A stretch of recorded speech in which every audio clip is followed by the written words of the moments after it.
This is the Living Cities Forum, and coming up is Bruce Pascoe. He is a Yuin, Bunurong, and Tasmanian man who has published widely in both adult and young adult literature. Bruce is best known for the critically acclaimed book Dark Emu, which joins a number of other writers, including Bruce Gammage, in rethinking how we conceive of pre-colonial Australia and how the land was occupied, lived on, and managed for millennia before the first ships arrived. Pascoe is also committed to research on traditional food growing processes through his latest book, Black Duck Foods. My name's Bruce Pascoe. I'm a Yuin Bunurong Tasmanian man, and I live on Yuin land beside the Wallagrow River.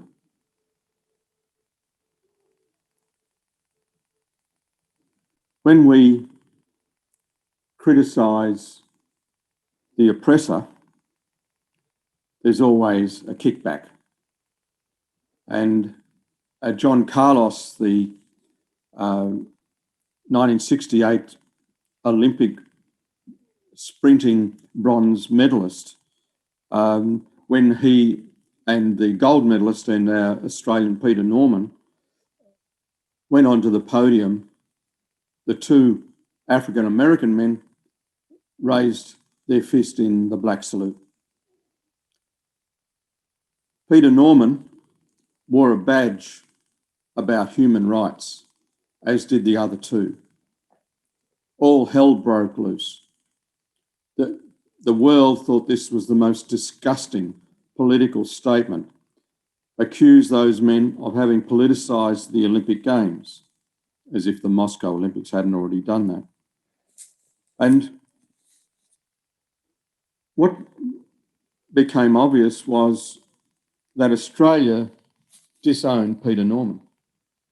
He still remains the only Olympic sprint medalist since that time, and yet we disown him. We'll drag out Betty Cuthbert, we'll drag out Dawn Fraser, but no one ever talks about Peter Norman.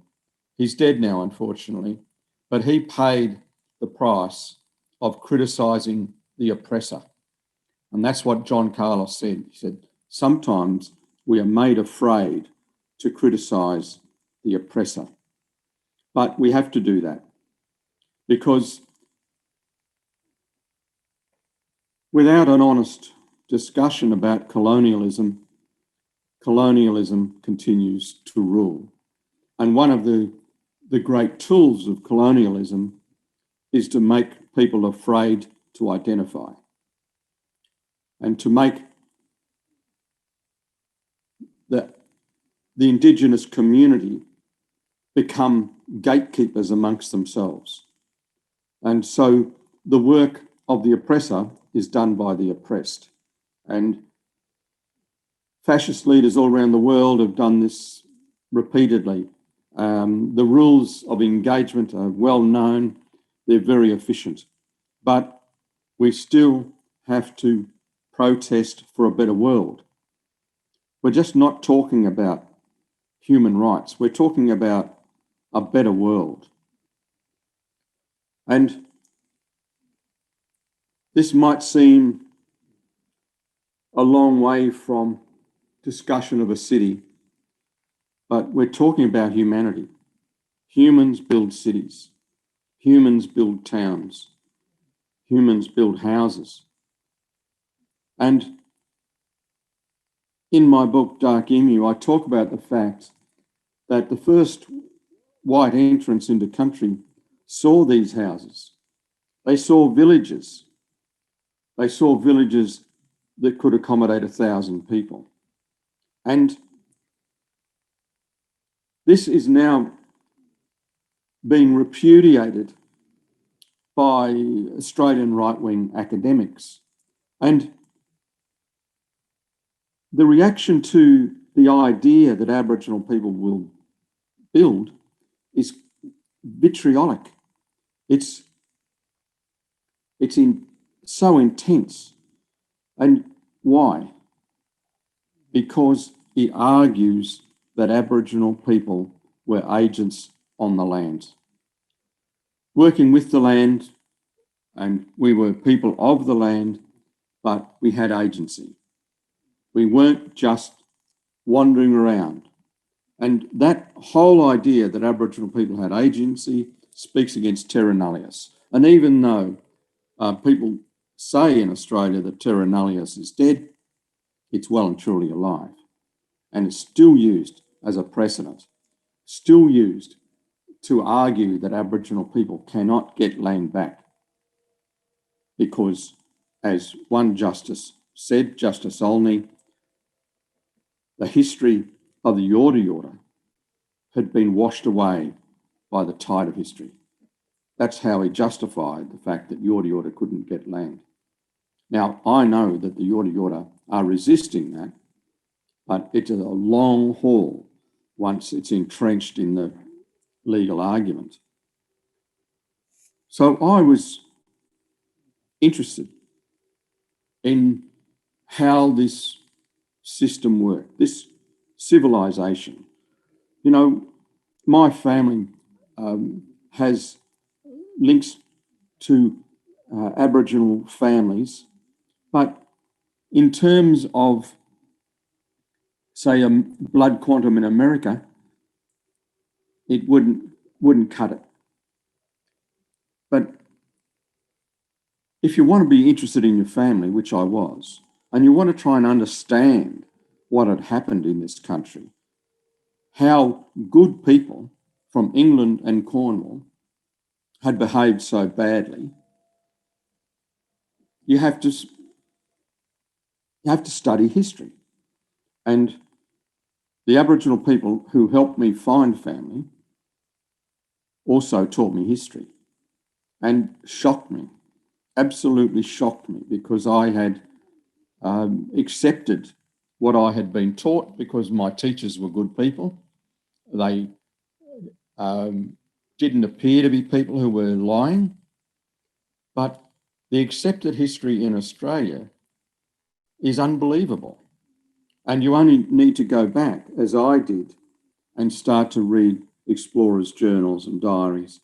And there's evidence there, discussion by pioneers, so-called explorers, talking about Aboriginal crops, Aboriginal harvests, Aboriginal food storage, Aboriginal houses, Aboriginal dams, Aboriginal aquaculture.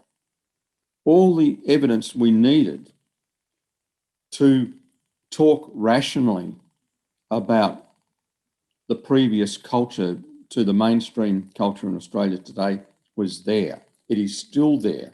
But you can see from the reaction to Dark Emu how some very powerful forces can't abide the idea of Aboriginal independence or Aboriginal equality or Aboriginal health or Aboriginal learning.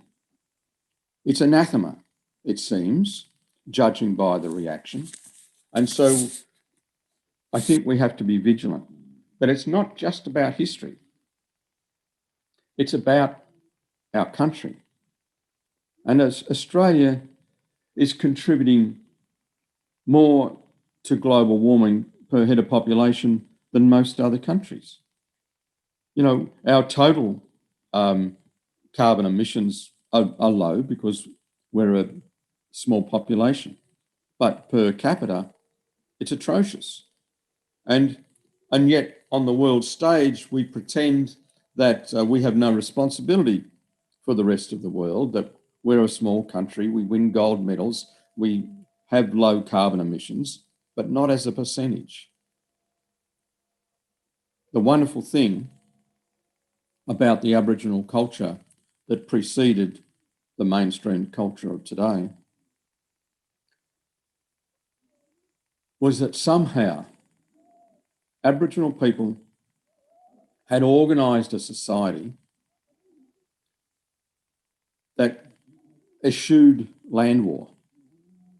It didn't mean that Aboriginal people didn't fight each other. It didn't mean that Aboriginal people weren't violent. We're humans. We behave like humans anywhere in the world. And yet, those old people, however many thousands of years ago it was, when they began to organise society, and we know that it's beyond 65,000 years, and we are beginning to know that it's probably 120,000 years. Jim Bowler, a great archaeologist, posited this age 2 years ago from his excavation at Point Ritchie near Warrnambool.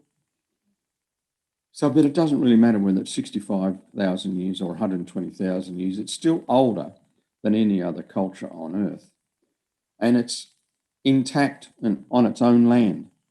And it's on its own land because land war was not allowed, because the whole philosophy was that you had to look after a particular patch of land. That's why there are 400 language groups in the country. Have a look at that map that Horton made, which has been adapted by many groups, including First Languages Australia, of which I'm a member. And that map will show you 400 nations. Might be, some people say 450, some people say 350, but whatever it is, it's a lot of groups of people in situ. How did those small nations stay as they were? Because they didn't lust after another's land. You could go into another's land along the song lines, along the corridors of exchange, but you couldn't go to war. And that's just one of the most remarkable things. I'm trying to beg the world to have a close look at this social system, this governance of so finely modulated that it could last that long.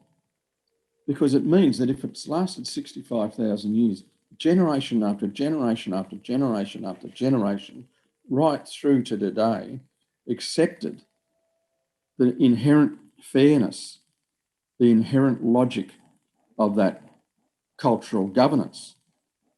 And, you know, because we're human, you know, we've got young bloods in our community who are rebellious, but even the rebels saw this logic, saw this fairness, and determined that they would take it forward.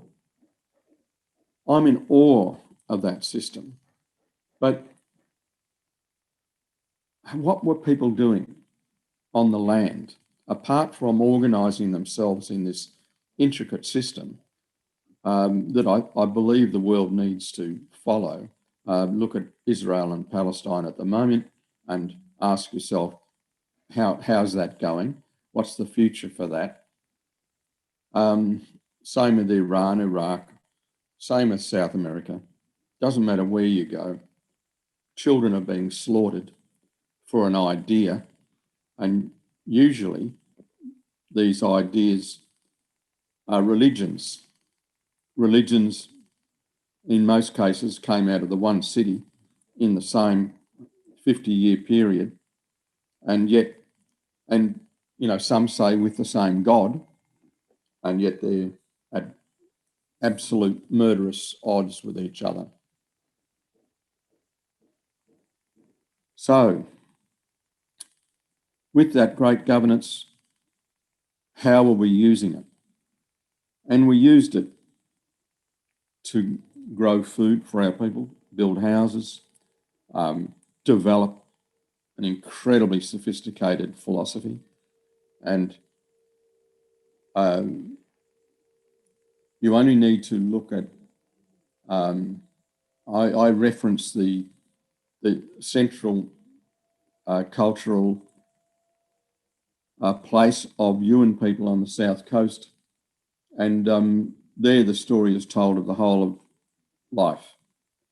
And in the whole of that exposition, which is in a group of standing stones, there is not one weapon. There's no culture on earth I can think of that describes their culture without weapons intruding, without murder intruding, because that culture, the Yuin culture, is all about women and children. men do get a mention every now and then, but basically it's about women and it's about life. And so it's such a positive outlook on the world. And I was really interested in how do you maintain that? How do you maintain that for such a long period of time? And the structures that we built, we didn't live in houses all the time, but we did live in houses. And we might have 2 or 3 spread around the country, because we were going from, growing season in one part of the country to the growing season in the next part of our country. We might even assist our neighbours with their harvest of food. There would be exchanges of food. In this part of the country, people would always go up to the Mount Kosciuszko in summer to feast on moths. But that took months with the people up in the highlands, because there were so many cultural festivals. And while they were walking along the rivers, people were tending yam gardens, murnong. And, this is an incredible little vegetable. And it's a perennial vegetable. The old people didn't drag it out of the ground and take the tubers off it. They selected tubers and then pressed the parent plant back into the ground. The same with our grasses. Where the great stands of grasses are, and this property here has one of them. There's another one at Malakuta Airport. Where these great stands of grasses are, they're perennial plants. When a kangaroo grass plant becomes mature, its root mass is huge, like this. It's massive, and it reaches deep down into the ground, so that plant does not need artificial watering, does not need pesticide, does not need weedicide, does not need fertilizer. So people who grow these plants, and more farmers are doing so, the farmers get a bad rap in society, I think. Farmers are very innovative, and a lot of farmers, more and more of them, are wanting the best thing for their land, because after 200 years of exploitation, Australian soil fertility is going down, soil health is going down. We're exhausting the capital that was invested in that land by Aboriginal people. It's coming to an end. So going back to the old people's plants, kangaroo grass, microlina, wallaby grass, redleg, spear grass, there are hundreds of them. With the tubers, there's murnong, there's bulbine lily, there's chocolate lily, vanilla lily, all of these other plants. They're all perennial, all have really deep roots, all are accessing their own moisture. They don't need you to give them any. They don't need any fertilizer. And in a drying climate with decreasing fertility, these are a boon. And the farmers growing, particularly the grasses, are finding that even though their income is lower than it was before by growing introduced grains and crops, they're making a profit because their chemical bill is right down. One of my greatest critics is an agricultural chemical supplier. Coincidence? So I think a lot of what we're studying here at the farm in growing these plants, trying to learn how the old people did it, trying to learn their system of cropping and things like that. It's a benefit for Australia, but there are some who are still unwilling to accept that growing Australian plants in Australia makes any sense, because the seed size, the root size, the leaf size is all so much smaller than from more fertile, more moist soils. But this is what Australia can do. Australia grows the plants it can support, that it can sustain. And I've been amazed over the last 10 years in talking to farmers how quick farmers are to understand, most farmers that is, to understand that they have to look differently at how they use their land.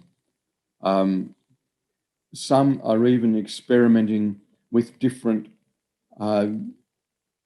grazing systems for hard-hoofed animals, sheep and cattle, because I think of one of the greatest destroyers of soil fertility in Australia is the sheep. The original people in so many parts of Western New South Wales and Victoria, I noticed that after the introduction of sheep, within 6 months, the soil had hardened, whereas before they couldn't walk on their farm without getting their socks wet, because there was a level of humidity just above the soil created by the mosses and the plants that were growing there. And within 6 months, the whole place had been transformed. Now, when farmers start reading about what the soil used to look like, about that humidity above the soil, they understand straight away how important that is. And some want it to come back. So we're talking about regenerative farming. Bill Massey's written a great book, The Cry of the Reed Warbler, to explain what happened. Bill Gamage has written The Greatest Estate on Earth, which also explains this. But I'm trying to get people to read the old documents of the original first English entrance into country to see what they saw. Not that theirs is the most important observation of all. It's tiring to have to say this, but because they wrote English, it's more approachable to most Australians, because Aboriginal voice wasn't even allowed into a courthouse. Most Aboriginal people, when they went to court, were not allowed to speak because their evidence couldn't be accepted. And, in the history of the country, Aboriginal voice is not accepted today. Unless you can point to an explorer or a white archaeologist, you've got no hope. So it's really important to go back to those original sources. But more importantly, if we can manage it, very important to talk to Aboriginal people about it, because even though a lot of time has passed and a lot of culture has been suppressed, it is amazing how easy it is to find that amongst the old people. An example of that, and it's a really good example of sustainability. I was talking to some Aboriginal students they were cooking, restaurant students. And I was talking to them about Aboriginal bread, because I discovered these breads in museums, courtesy of Aboriginal curators. I'd been looking for them for a long time, but it was Aboriginal curators who eventually found them. And I was fascinated with these breads. I thought, if we could chemically analyse these breads, we'll learn so much about the Aboriginal life. We'll learn a lot about the grains. We'll learn how it was grown, what the recipe was. But I said to these kids, because everyone is a kid to me, I'm I'm that old now that there's, not many people I have to call uncle. And I said to these kids, what do you reckon the rising agent was in that bread? How did they make it rise? And no one knew. I didn't know. And I had a clue, but I couldn't say for sure. Within 6 months, it took a while, half a dozen of those students had gone back and they'd asked their uncle or their auntie or their grandmother what they knew about that bread, how to make the bread rise. And one young woman's uncle had been a camp cook, and he used his grandfather's recipe, which was to take the white ash from a particular tree when it was burning in the fire, just slice off the top of that fluffy white ash and introduce that into the bread. I didn't know how that would work, but a baker told me, yeah, that's alkaline. That'll make it rise. That'll make the bread rise. And I was staggered by that. There was also the one I'd already heard about, the Banksia honey from the Banksia flower, steeped in water overnight so that it receives introduction of material from the air, and it begins to ferment. It becomes a yeast. And that was a common way of making the bread rise. But there are so many other ways to do that. And the lovely thing about it is that it was regional cooking. Everyone's bread tastes different. When we bake bread here from our own grass, every one of those grains is different. We're probably harvesting 4 of them at the moment. Each of them is different. They've all got incredible aroma. But when you bake with them, the bread's a different colour. It has a slightly different aroma and definitely a different taste. And we're still learning this, and it's a shame that we have to relearn what the old people knew, but that's what we're trying to do on the farm. And we're doing it with Yuin people. Some Wiradjuri people as well. But these young people who work on the farm are desperately interested in their own culture, desperately interested in regenerative farming, and desperately interested in saving Mother Earth. We have non-Aboriginal people visit the farm because everyone is concerned about what we might do for the future. Whether we'll be here. Have we done too much damage to the Earth? Young people don't need to question themselves about whether it's global warming or not. They know it's global warming. You don't have to be a radical to understand that global warming is affecting the Earth and may destroy us. And the way we waste farmland, the way we forest, might destroy us, might deplete our oxygen production to such an extent, and our carbon absorption to such an extent that we die as a species. So you don't have to convince young people that whatever we can do to allay that is a good thing. And it stuns me that some older Australians and some older people around the world are trying to intimidate us into not doing anything. Do they hate their great-grandchildren? Do they despise their grandchildren? What do they think of their own children?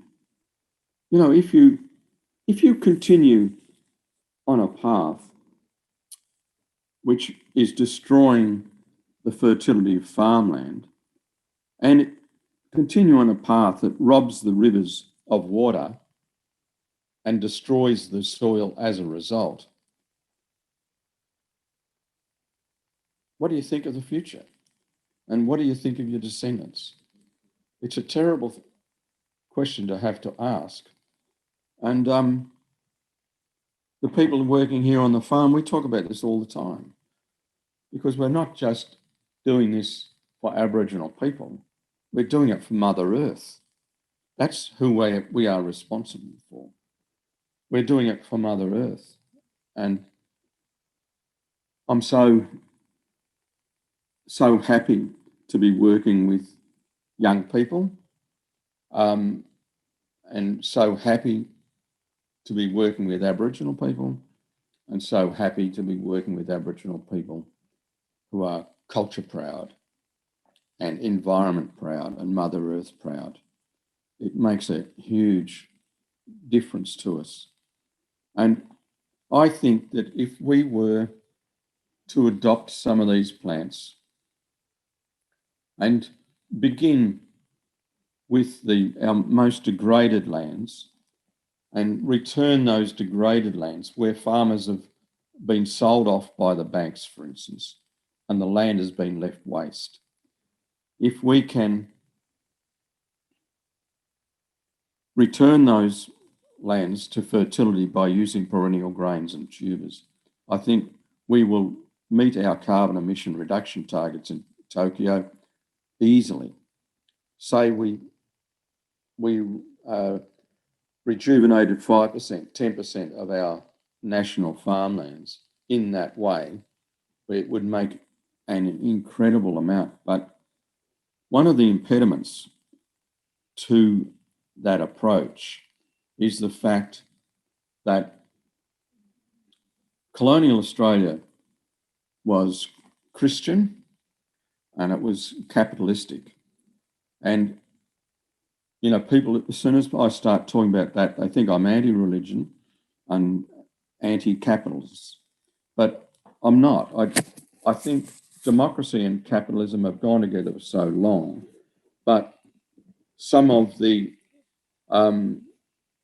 elements of both systems has ossified and been distorted. Religion distorting capitalism, capitalism distorting religion. And I think we have to talk about it. I know it's not popular. I know people will scream blue murder, but this is the basis of our society. And we don't need to get rid of capitalism. We don't need to get rid of Christianity. A lot of Aboriginal people are Christian, deeply Christian. And, you know, I'm not proposing that we get rid of it. What I'm proposing is that we modify both systems to the realities of the world. So that we modify Christianity, for instance, in the light of Aboriginal governance and Aboriginal spirituality, so that the dictum that man shall have dominion over the earth is not central. And we modify capitalism to say that the inherent driver of capitalism isn't growth. An 8-year-old kid will tell you that you cannot have exponential growth in anything, particularly with finite resources. And yet on the news every night, we keep on talking about GNP. Is there going to be a rise in GNP? If there's not, all hell breaks loose and people jump out of buildings. You know, if that is how our capitalism is running, it's going to destroy itself. There's no reason to get rid of capitalism if we can restrain our resource use and get rid of the idea that it has to be growing exponentially.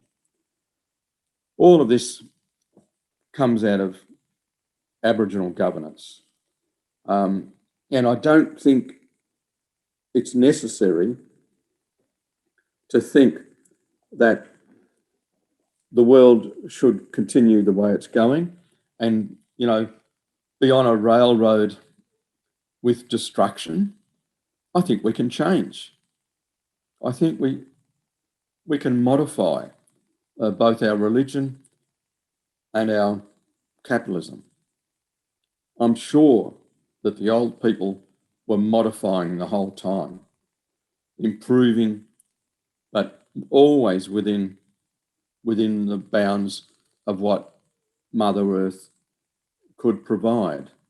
Look, I know there are people, think, I'm gilding the lily, but please, just have a look at what the old people did. Have a look at that religion, have a look at the economy, have a look at the resource use. I admire it so much, and that admiration for it amongst the Aboriginal community is still there. We still say, in any conversation, we still begin it and end it by saying, through the mother. Through the mother. We're talking about Mother Earth. Our ceremonies, our dawn ceremony, for instance, you cannot take part in that without being reminded that you are responsible to Mother Earth. You can't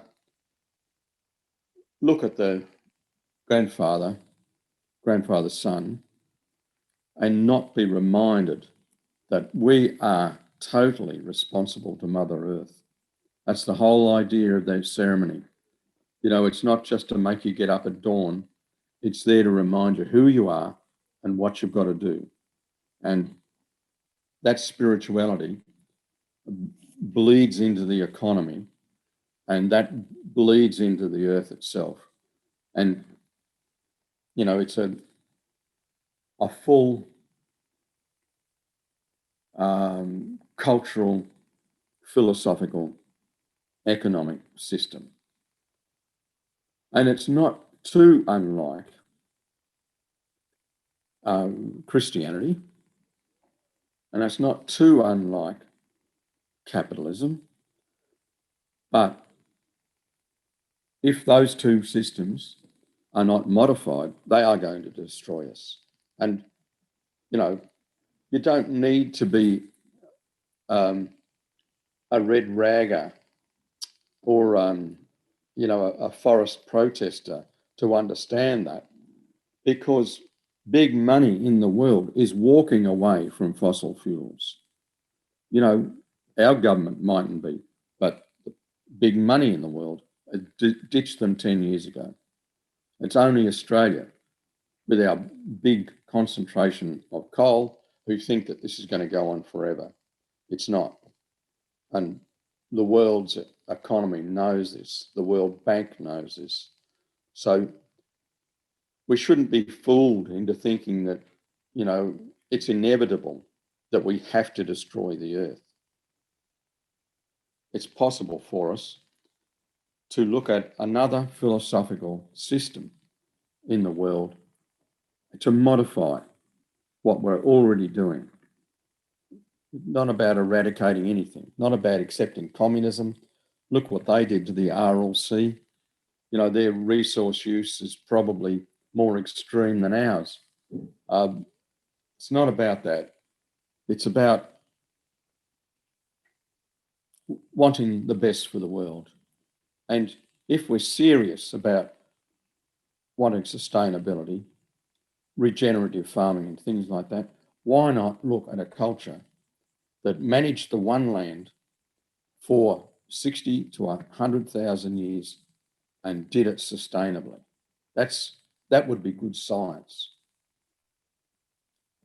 Anyway, I'm going to leave it at that, but these things are big for me, and I get very frustrated when people want to talk about anything but what might be. What they want to talk about is, how many jobs are there? How much growth is there going to be? Well, I reckon there's going to be millions of jobs in sustainable farming, And I think there'll be millions of jobs in sustainable forestry. I've written about this before. You know, we've been sold a pup by foresters in this country that, you know, the greenies are robbing people of jobs. It's not the greenies who robbed us of jobs. I live in a forest community. What robbed us of jobs was mechanisation. Forest operations in Australia now damn near silent because there's one bloke there with 3 machines. That's what robbed us of employment in the bush. If we go back to a more sustainable forestry, one that's not hell-bent on wood pulp, there'll be jobs there. There used to be when we were cutting single trees, pruning them, dressing them ready for milling. There were plenty of jobs. There can be again. And so politicians, if they're smart, will say, we promise every forester a job because it's possible. That's what I mean about modifying the expectations of an economy, of a capitalist economy. It can be sustainable and there can be jobs. We may not get perpetual growth, but that's not a sin. That's not the end of the world, but the alternative may well be the end of the world.